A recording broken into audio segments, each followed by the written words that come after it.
एक क्वेश्चन बहुत इम्पोर्टेंट बनता है।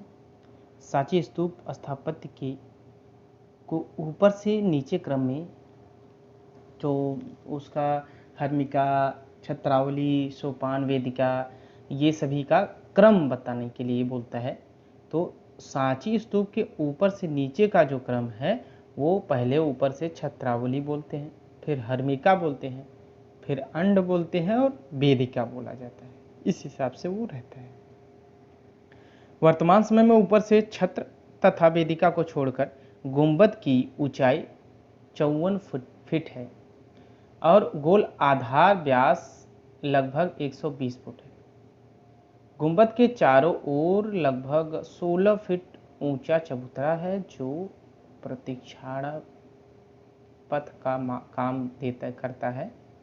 वेदिका के भीतर 7 फीट की प्रदक्षिणा पथ पर शिलापट बिछे हुए हैं। हर्मिका तथा त्रिपट सहित छत्र जो है वो यष्टि है, छत्र यष्टि। सांची के शिल्पांकन में बुद्ध के अलौकिक रूपों की अधिकता है और पश्चिमी तोरण में हाथियों की रचना अधिक सजीव तथा स्पष्ट है। सांची स्तूप में विदेशी प्रभाव, असीरिया के फूल पत्ती वाले डिजाइन, पश्चिम एशिया के तौर के पैर वाले राक्षस तथा नरसिंह श्वान आदि की है।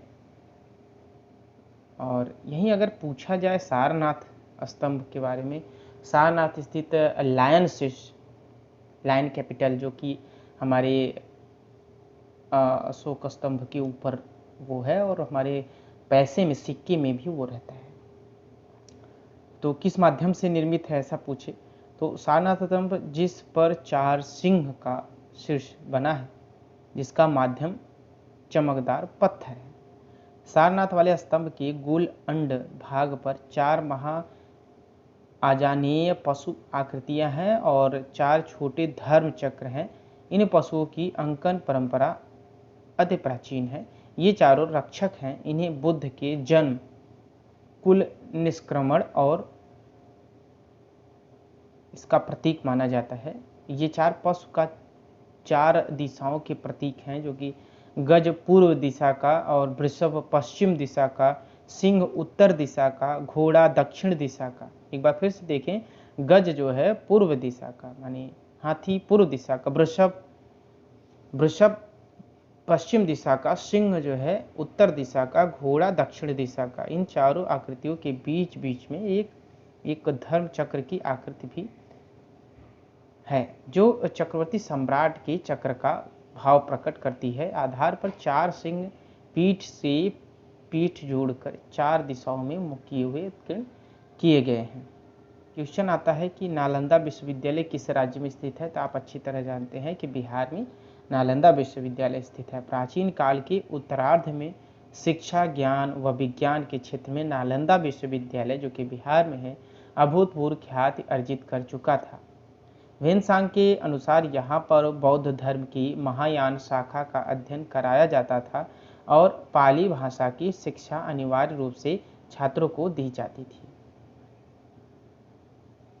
अब पूछा जाता है क्वेश्चन ऐसे कि चित्रकला का प्राचीन नाम क्या था? ठीक है, तो चित्रकला का प्राचीन नाम शिल्प कहा जाता था उस समय। प्राचीन पौराणिक ग्रंथों में सामान्यतः पहले चित्रकला एवं वास्तुकला के लिए शिल्प कला का उपयोग किया जाता था। अब महत्वपूर्ण क्वेश्चन, इंपॉर्टेंट क्वेश्चन में से यह है कि जो कि सन 2013 टीजीटी में पूछा गया है, अग्नि पुराण में कलाकार को क्या कहा जाता है? तो अग्नि पुराण की रचना जो हुई वो 200 से 400 ईस्वी के बीच में हुई थी। अग्नि पुराण से कला के बारे में जानकारी प्राप्त होती है और इसके 13 अध्यायों में केवल मूर्ति कला का वर्णन किया गया है, जिसमें कलाकार को योगी की संज्ञा प्रदान की गई है। कलाकार को योगी की संज्ञा प्रदान की गई है। मध्य प्रदेश की राजधानी भोपाल के पास विदिशा नामक स्थान पर गुप्तकालीन उदयगिरी की गुफाएं स्थित हैं, जो हिंदू धर्म, वैष्णव धर्म से संबंधित है। यहाँ पर लगभग 20 गुफाएं स्थित हैं।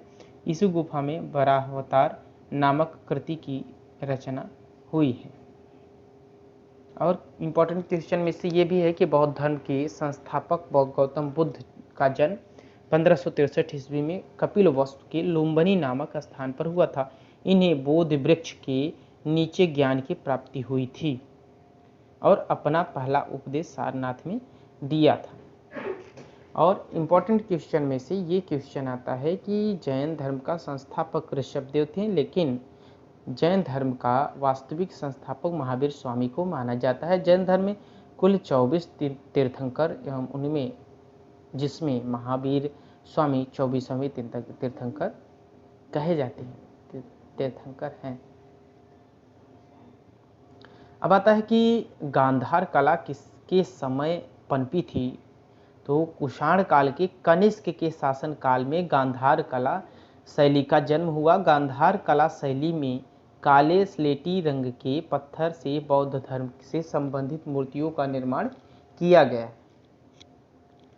और इम्पोर्टेंट क्वेश्चन में से ये भी है कि पौराणिक रूप से चित्रकला की उत्पत्ति कथा का वर्णन चित्रलक्षण नामक ग्रंथ में हुआ है, जहाँ पर नग्नजीत नामक राजा ने चित्र की रचना की थी एवं उस चित्र में ब्रह्मा जी के ज्ञान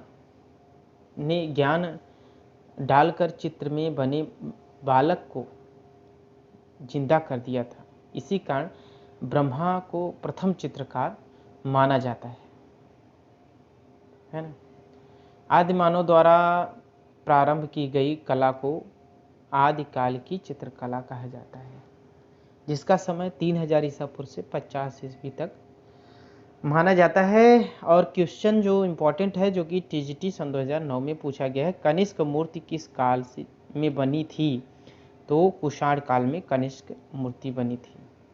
अब बुद्ध एवं बोधिसत्व मूर्तियों के अतिरिक्त मथुरा में कनिष्क की एक सिर रहित मूर्ति मिली, जिस पर महाराजाधिराज देव पुत्रों कनिष्कों ये अंकित है, ऐसा लिखा है।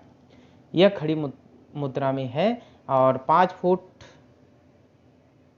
गुड़े 7 फुट ऊंची है। राजा घुटने तक कोट पहने हुए थे हैं और उसके पैरों में भारी जूते हैं। दाईं हाथ गदा पर टिका हुआ है तथा वह बाएं हाथ से तलवार की मुठिया पकड़ी हुई है।